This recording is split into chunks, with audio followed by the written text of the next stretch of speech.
La vigile matinale provient de l'œuvre de Saïli Guardado, Méditation quotidienne au féminin. La méditation de ce matin, aujourd'hui, 16 juin 2025, est tirée de 2 Rois 4, verset 23. Il dit, « Pourquoi vas-tu aujourd'hui chez lui?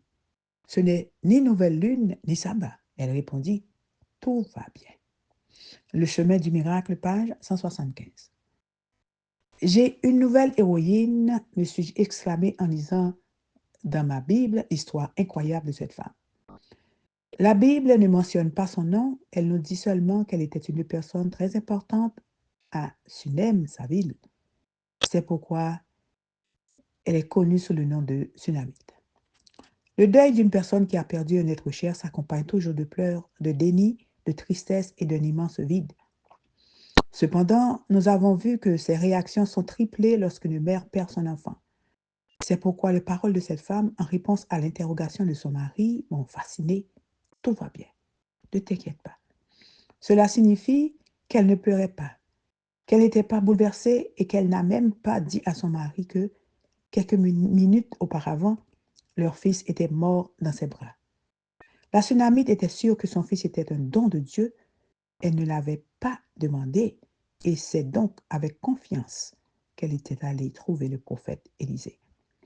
Elle a décidé de parcourir sans s'arrêter les kilomètres du chemin du miracle, même si elle n'en connaissait pas l'issue. Que faire lorsqu'un malheur arrive dans votre vie? Où aller? Vers qui se tourner?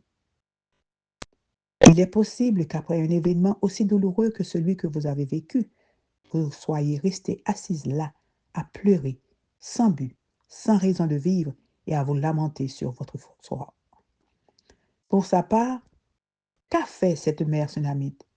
Elle a déposé son fils mort sur le lit du prophète et a fermé la porte, ce qui pourrait se traduire par l'acceptation du problème.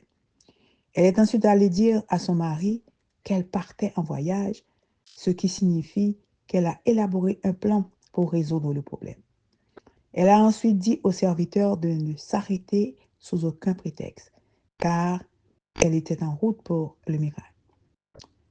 On peut dire que son but était fixé et que, motivée par l'espoir, elle est arrivée sereinement jusqu'au prophète.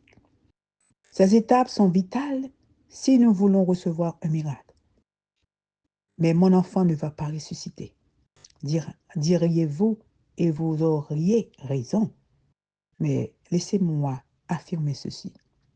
Votre poche ne va pas ressusciter aujourd'hui, et la partie de votre cœur qui est morte avec lui reviendra à la vie.